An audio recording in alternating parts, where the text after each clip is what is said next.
नमस्कार, स्वागत है आपका खबरें भी तक देख रहे हैं आप। मैं आपके साथ मुमताज खान और इस वक्त मैं हाजिर हूं अपनी बेहद खास पेशकश 24 की खबर लेकर आपके दरमियान, जिसमें हम रुख करते हैं 2024 के चुनाव के मद्देनजर तमाम अहम सियासी खबरों का। आइए शुरुआत करते हैं। कोलकाता में एक सार्वजनिक रैली को संबोधित करते हुए केंद्रीय गृह मंत्री अमित शाह ने कहा, जिस राज्य में इतनी घुसपैठ होती है क्या वहां विकास होगा? इसलिए ममता बनर्जी सीएए का विरोध कर रही हैं। लेकिन मैं कहूंगा कि सीएए देश का कानून है, उसे कोई नहीं रोक सकता, हम इसे लागू करेंगे। आसाम की जनता ने भाजपा सरकार बना दी। आसाम की सरहदों से परिंदा भी पैर नहीं मार सकता। और बंगाल में सोशल मीडिया पर कोई रख रहा है कि अगर घुसपैठ कर आए हो और आधार कार्ड चाहिए, वोटर कार्ड चाहिए, तो इस नंबर पर संपर्क करिए। बंगाल पुलिस चुप। मुझे बताओ भाइयों बहनों, जिस राज्य में इतनी घुसपैठ होती हो वहां कभी विकास हो सकता है क्या? जोर से बोलो, हो सकता है? पश्चिम बंगाल के धर्मतल्ला में एक सार्वजनिक रैली को संबोधित करते हुए केंद्रीय गृह मंत्री अमित शाह ने कहा कि मैं आपसे पूछना चाहता हूं, क्या कोई परिवर्तन हुआ है? क्या तुष्टीकरण बंद हो गया है? क्या राजनीतिक हिंसा बंद हो गई है? और क्या भ्रष्टाचार बंद हो गया है? पीएम मोदी पश्चिम बंगाल के लिए लाखों करोड़ों भेजते हैं, लेकिन टीएमसी उसे गरीबों तक नहीं पहुंचने देती। अगर 2026 में बीजेपी की सरकार बनानी है तो 2024 के लोकसभा चुनाव में इसकी नींव रखनी होगी।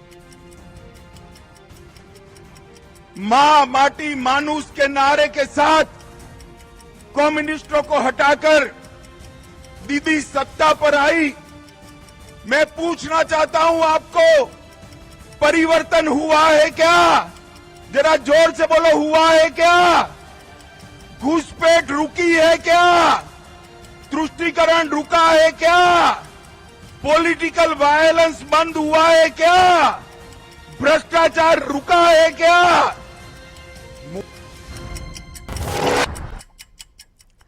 कोलकाता में बीजेपी नेता शुवेंदु अधिकारी ने कहा कि जो चीजें पश्चिम बंगाल विधानसभा में होती हैं वो किसी अन्य राज्य के विधानसभा में नहीं होती।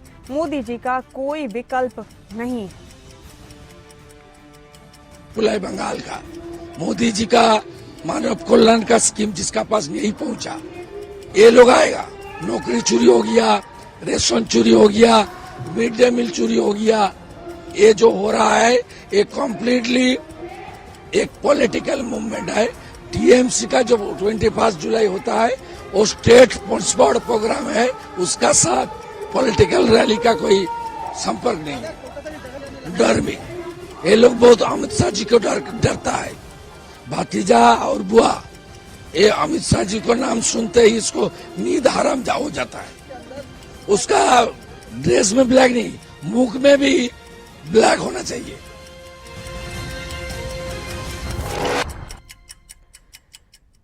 कोलकाता में बीजेपी की सार्वजनिक रैली पर पश्चिम बंगाल बीजेपी के अध्यक्ष डॉक्टर सुकांत मजूमदार ने कहा कि आज से 2024 के लोकसभा चुनाव का शंखनाद हो गया है। टीएमसी विधायक गाय तस्करी और आने में शामिल हैं। जब वो अपने काले चेहरों के साथ खड़े हो सकते हैं तो उन्हें काले कपड़े क्यों पहनने पड़ते हैं? तो सियासी बार पलटवार का सिलसिला लगातार जारी है। ये तमाम बातें उन्होंने कोलकाता में कही। बंगाल बीजेपी अध्यक्ष ने ये तमाम बड़ी बातें कहते हुए टीएमसी के नेताओं पर गाय तस्करी के आरोप लगाए। देखिए, टीएमसी के जो विधायक है वो ऐसे ही उनके मुंह काले हैं। सब मुंह काले करने वाले काम कर चुके हैं। जैसे आपका गाय तस्करी हो, कोयला चोरी हो, बाली चोरी हो, चावल चोरी हो, चाकरी चोरी हो, नौकरी चोरी हो, ऐसा कुछ नहीं है जिसका चोरी नहीं हुई बंगाल में। तो उनका मुंह तो ऐसे ही काला है। काला लिबास पहनने की क्या जरूरत है? मुंह लेके खड़ा होने जाने से काम हो जाएगा। हैदराबाद में कांग्रेस नेता राहुल गांधी ने कहा कि आपसे मेरा रिश्ता राजनीतिक नहीं बल्कि पारिवारिक है। हम भारत जोड़ो यात्रा में कन्याकुमारी से कश्मीर तक चले। यात्रा में हमने सिर्फ एक बात बोली कि हमें नफरत या हिंसा वाला भारत नहीं चाहिए, हमें मोहब्बत का हिंदुस्तान चाहिए और इसे हम लेकर रहेंगे। मेरा आपके साथ राजनीतिक रिश्ता नहीं है और मैं आपसे राजनीतिक रिश्ता नहीं चाहता हूं। मेरा आपके साथ खून का और पारिवारिक रिश्ता है। चाहे इंदिरा गांधी जी हो, चाहे मेरे पिता हो, राजीव गांधी जी हो, सोनिया गांधी जी हो, मेरी बहन हो या मैं हूं, हम आपसे राजनीतिक रिश्ता नहीं चाहते हैं। हम आपसे पारिवारिक, दिल का, खून का रिश्ता चाहते हैं। हैदराबाद में ही कांग्रेस महासचिव प्रियंका गांधी वाड्रा ने कहा 10 साल से केसीआर और बीआरएस की सरकार है। क्या आपको रोजगार दिया? महिलाओं, आपको क्या मिला? रोजगार केसीआर के परिवार के सदस्यों को मिला। उनके परिवार के एक एक सदस्य को मंत्री बनाएंगे। और बीआरएस की सरकार है कि नहीं है? रोजगार दिया तुमको? नहीं दिया? 2 BHK का घर दिया? महिलाओं, आपको क्या दिया? कुछ नहीं दिया। जोर से बोलो, कुछ नहीं दिया। 10 साल से आप सरकार देख रहे हैं, रोजगार किसको मिला? केसीआर जी के परिवार के सदस्यों को मिला। केसीआर के एक एक परिवार के सदस्य को मंत्री बनाया। बड़े बड़े असम के मुख्यमंत्री हेमंत बिस्व शर्मा ने कांग्रेस पर निशाना साधते हुए कहा कि कल दिन भर हम फिक्रमंद थे कि क्या होगा। मेरा भी तेलंगाना में एक कार्यक्रम था, लेकिन मैं इस चिंता के कारण नहीं गया कि क्या होगा। लेकिन राहुल गांधी और प्रियंका गांधी वहां नाच रहे थे। देश में इतना असंवेदनशील नेतृत्व कभी नहीं देखा। ये तमाम बातें हेमंत बिस्व शर्मा ने कही। आपको बता दें कि उन्होंने कांग्रेस पर एक बार फिर निशाना साधा है। उन्होंने भी कहा कि कल दिन भर हम चिंतित थे। कल मेरा भी तेलंगाना में प्रोग्राम था, मैं भी कल नहीं गया। इसलिए एक एंजाइटी होते थे, क्या होगा क्या नहीं होगा, आएगा नहीं आएगा, क्या होगा। कल बहुत ही एंजाइटी में हम लोग घंटा पार किया, दिन पार किया। लेकिन राहुल जी, प्रियंका जी सबने डांस कर रहा था तेलंगाना में। 26/11 का समय भी ये लोग ऐसा ही कर रहा था। तो इतना इनसेंसिटिव लीडरशिप। जयपुर में राजस्थान के मुख्यमंत्री अशोक गहलोत ने कहा कि हम राजस्थान, मध्य प्रदेश, छत्तीसगढ़ और तेलंगाना में भी जीतेंगे। देश में माहौल बदल रहा है। पीएम मोदी नाकाम हो रहे हैं। हमने अपने चुनावों को विकास, प्रदर्शन, सुशासन और पारित किए गए कानूनों और हमारे द्वारा दी गई गारंटियों के मुद्दों पर स्थानीय रखा। राजस्थान में जीतेंगे हम लोग स्पष्ट बहुमत से। मध्य प्रदेश भी, छत्तीसगढ़ भी और तेलंगाना भी जीत सकते हैं। कल में जाके आया कि तेलंगाना बहुत शानदार रोड शो हो रहे हैं। तो पूरे देश के अंदर माहौल बदल रहा है और जो मोदी जी के जो नैरेटिव है वो फेल हो रहे हैं। मोदी जी के नैरेटिव बन नहीं रहे हैं जो बनाना चाहते थे। उदाहरण राजस्थान है, 5 साल चीफ मिनिस्टर, प्रधानमंत्री जी, अमित शाह जी। तेलंगाना में एआईएमआईएम अध्यक्ष असदुद्दीन ओवैसी ने कहा कि पहले उन्हें पता होना चाहिए कि भाजपा का वोट प्रतिशत कितना है, फिर उन्हें 4% की बात करनी चाहिए। आरक्षण धर्म के आधार पर नहीं है। एक सूची है जिसमें उल्लेख है कि सिर्फ उन्हीं को आरक्षण मिल रहा है जो मुसलमानों में पिछड़े वर्ग हैं, और ये भी उल्लेख है कि इसे नहीं आरक्षण मिलेगा। जब मुसलमानों के विकास का मुद्दा आता है तब आपका राष्ट्रवाद वहीं खत्म हो जाता है। जब सभी समुदाय मजबूत होंगे तो देश मजबूत होगा। देखिए, बीजेपी जो कह रही है रिजर्वेशन के बारे में, झूठ बोल रही है। तेलंगाना और आंध्रा के में जो रिजर्वेशन मिल रहा है मुसलमानों को, रिलीजन पे नहीं मिल रहा। नंबर 1 उनको मिल रहा है उनके सोशल, एजुकेशनल बैकवर्डनेस की बुनियाद पर, और हर मुसलमान को नहीं मिल रहा है। एक बैकवर्ड मुसलमानों में ही बैकवर्ड एक क्लासेस या कास्ट की लिस्ट बनाई गई है, उन्हीं को मिल रहा है। तेलंगाना चुनाव पर बीजेपी नेता राजा सिंह ने कहा कि तेलंगाना की जनता से हमें अच्छा रिस्पांस मिला है। 3 दिसंबर को तेलंगाना में कमल खिलेगा। हम 40 सीटें जीत सकते हैं और 50 सीटों पर दूसरी पार्टियों को कड़ी टक्कर दे सकते हैं। रिस्पांस आज जनता में हमें मिला है। 2014 हो या 2018 हो, जनता का जो आशीर्वाद मिला है भरपूर। 2023 में भी उसी प्रकार से आशीर्वाद मिलेगा, क्योंकि लगभग 45 दिनों तक मेरी विधानसभा के हर गली, हर चौराहे और हर कॉलोनी और हर अपार्टमेंट में जाकर प्रचार करने का अवसर मिला। जहां भी हम जाते हैं लोग कहते हैं कि आप प्रचार करने की आवश्यकता नहीं है, हम बीजेपी को ही वोट डालेंगे। उस प्रकार से गोशामैल विधानसभा भारतीय जनता पार्टी का एक गढ़ बन चुका है। तो ये माहौल देखते हुए 100% 2023 का जो चुनाव है, कल पोलिंग है और कल की पोलिंग में जिस डब्बे में 3 तारीख के दिन सिर्फ बीजेपी। तेलंगाना में मतदान से पहले कांग्रेस नेता मोहम्मद अजहरुद्दीन ने कहा कि हमने कड़ी मेहनत की है, मुझे उम्मीद है कि मतदान अच्छा होगा और भगवान की इच्छा से हम जीतेंगे और कांग्रेस की सरकार बनेगी। आपको बता दें कि इस वक्त चुनावी माहौल में एक दूसरे पर वार पलटवार का सिलसिला तो तेज है, लेकिन सभी ने अपनी अपनी सरकार बनने का दावा भी किया। अच्छा है, अल्हम्दुलिल्लाह हमने तो पूरी मेहनत की, इंशाल्लाह कल अच्छा टर्नआउट होगा और इंशाल्लाह हम जीतेंगे जरूर। इंशाल्लाह जरूर, कोशिश पूरी है हमारी, हमने तो पूरी कोशिश की। अब कल इंशाल्लाह वोटिंग होगी और देखते हैं, वेरी पॉजिटिव। अच्छा है, अल्हम्दुलिल्लाह हमने तो पूरी मेहनत की, इंशाल्लाह कल अच्छा टर्नआउट होगा और इंशाल्लाह हम जीतेंगे जरूर। इंशाल्लाह जरूर, कोशिश पूरी है हमारी, हमने तो पूरी कोशिश की। अब कल इंशाल्लाह वोटिंग होगी और देखते हैं।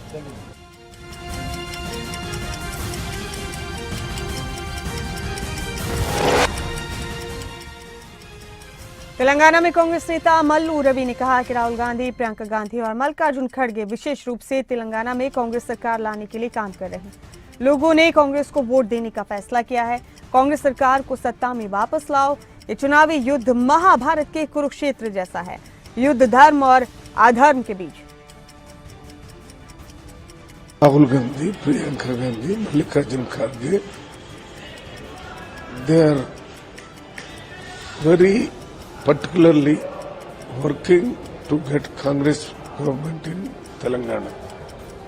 And the response from Telangana people is also excellent. Actually, people of Telangana, that means 4 crores of Telangana people, are fighting against BRS KCR government. It is not between the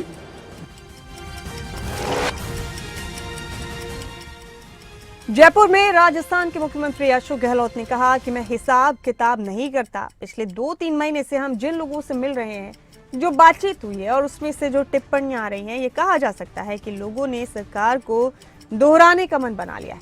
हम विनम्रता के साथ इस फैसले को स्वीकार करेंगे। मुझे लगता है कि इस बार इसे दोहराया जाए। कितनी जिंदगी को मैं कभी कैलकुलेट करता नहीं हूँ, सीट वाइज कभी मैं उन लोगों में हूँ जो कभी कैलकुलेट करता नहीं हूँ कि कौन सी सीट क्या होगा।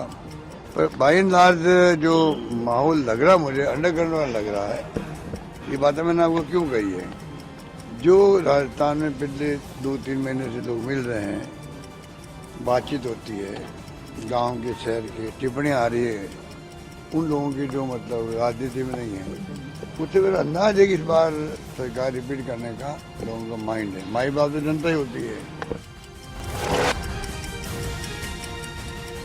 राजस्थान में प्रदेश कांग्रेस अध्यक्ष गोविंद सिंह डोटासरा का कहना है कि हाईकमान ने साफ कर दिया है कि जीतने के बाद राय लेकर सीएम का फैसला करेंगे। मुख्यमंत्री की कोई रेस नहीं है, आलाकमान जो सोचेगा उसके आधार पर ही फैसला लिया जाएगा। जीते हुए विधायकों की राय भी मायने रखती है। देखिए, ये पार्टी आलाकमान ने बहुत स्पष्ट कर रखा है कि विधायक जीतने के बाद में पार्टी आलाकमान राय मशविरा करके जो पार्टी आलाकमान तय करेगा वो राजस्थान का मुख्यमंत्री होगा। आप मुख्यमंत्री रेस में हैं? मैं कह रहा हूं कोई रेस में नहीं है। रेस में कोई नहीं होता है। रेस में तो ये बीजेपी में 8-9 बन जाएंगे क्या? बहुमत ही नहीं आ रहा है इनका। तो रेस से कुछ नहीं। जब पार्टी ने एक लाइन ले रखी है कि जो जीतेंगे उनकी राय लेकर के हमारा पार्टी जो नेतृत्व है, हाईकमान है, वो जो फैसला करेगा, वो जिस किसी को भी कहेगा वही हमारा मुख्यमंत्री होगा।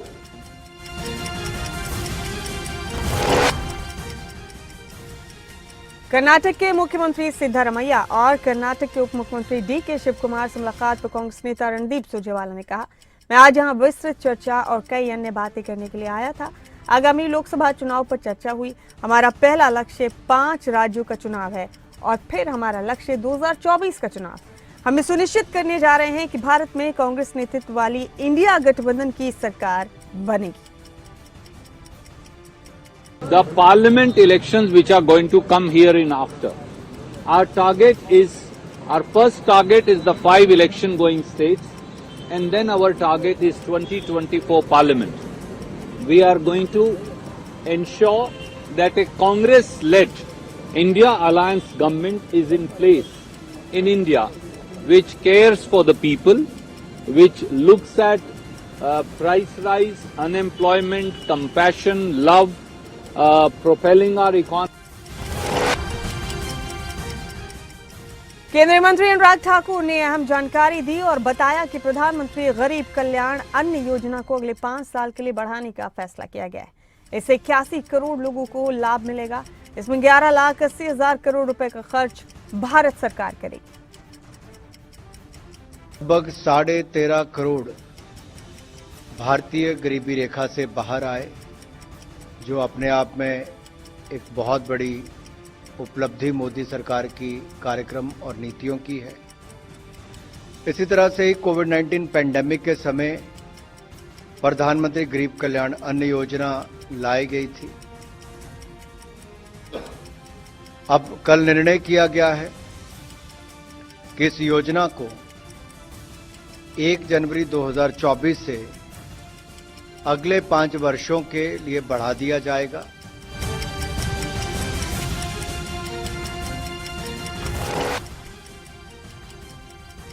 उत्तर प्रदेश विधानसभा सत्र के दौरान मुख्यमंत्री योगी आदित्यनाथ ने कहा कि सरकार प्रदेश के अंदर 10 करोड़ लोगों को आयुष्मान भारत और मुख्यमंत्री जन आरोग्य योजना के अंतर्गत 5 लाख रुपए का सालाना स्वास्थ्य बीमा उपलब्ध करवा रही।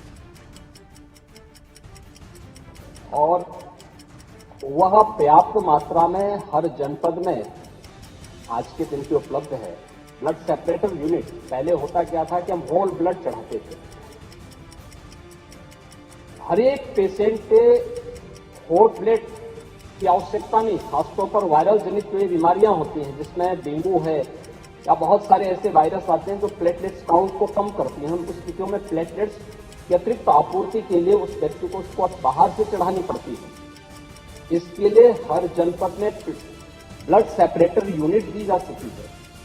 वे काम करनी शुरू की है। वहां पे हर जगह सरकार के स्तर पर बेहतर प्रयास हुआ है। उत्तर प्रदेश विधानसभा की कार्यवाही के दौरान समाजवादी पार्टी के प्रमुख अखिलेश यादव ने सरकार को घेरा और कहा कि मैं कहना चाहता हूं कि खेती के उपकरणों पर जीएसटी 12% से 18%।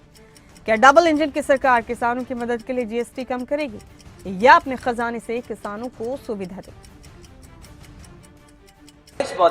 माननीय सदस्यों से पूछ लीजिए, अगर ये बात सच है तो आज धान कितनी खरीद हो गई है? माननीय सदस्यों से पूछ लीजिए, यहाँ भी बैठे वो आगे आएगा, वो आगे आएगा, और वो आगे है, वो आगे है। अध्यक्ष महोदय, वो आगे आएगा। अभी इसी क्या गेहूं सरकार ने खरीदा या प्राइवेट कंपनियों को खरीदवा? वो जीएसटी बात बढ़ाइए मत। मैं आपसे केवल ये चाहता हूं, माननीय मंत्री जी, मैं आपसे ये निवेदन कर रहा हूं कि माननीय सदस्य ने ये पूछा है कि जीएसटी इतने 12% से लेकर के 18% आप इक्विपमेंट्स और जो फार्मर्स यूज करते हैं वो ले रहे हैं। क्या डबल इंजन की सरकार और रेवेन्यू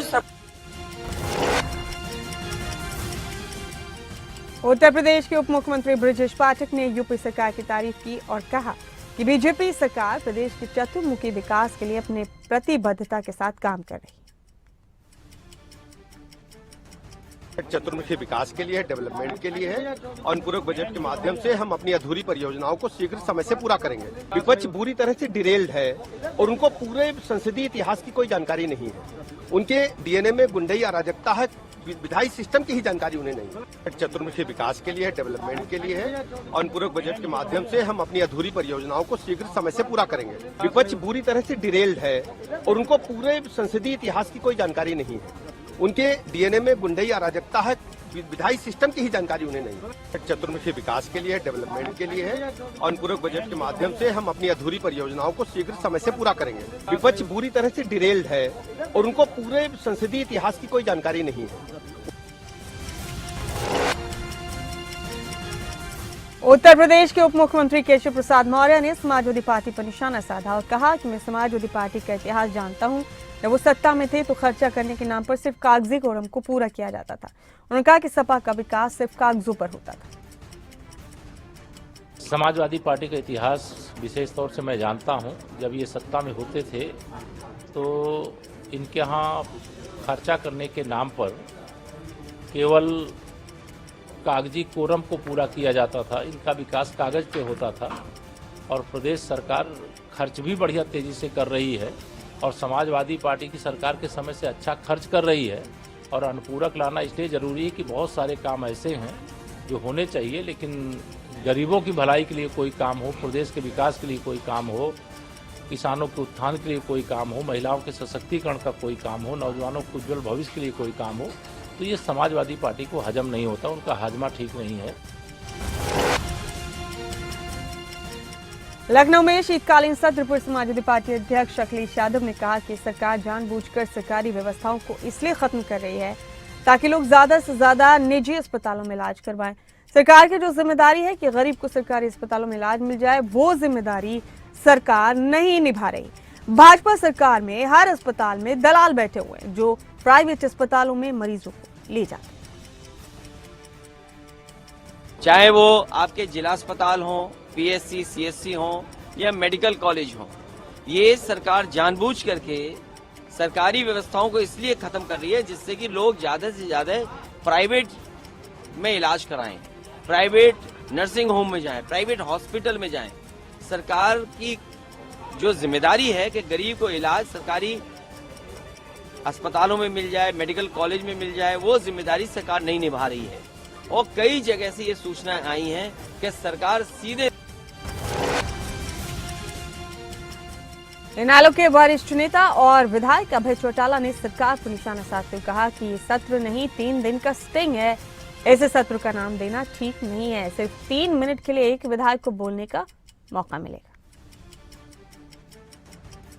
तो सत्र नहीं है, 3 सीटिंग का हुआ और उस 3 सीटिंग के अंदर एक एमएलए को मुश्किल से बोलने का जो समय मिलता है वो 3 मिनट का मिलता है।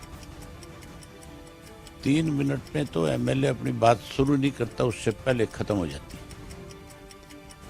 ये केवल एक अखबारों की सुर्खियां बनाना है कि हरियाणा विधानसभा का सत्र चला और ये कहना इन लोगों का कि अभी हमने सत्र जो है 1-2 की बजाय 3 किए, 3 की बजाय 4 किए।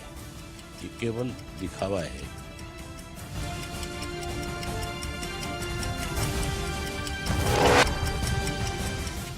इन तमाम खबरों के साथ 24 की खबर में फिलहाल इतना।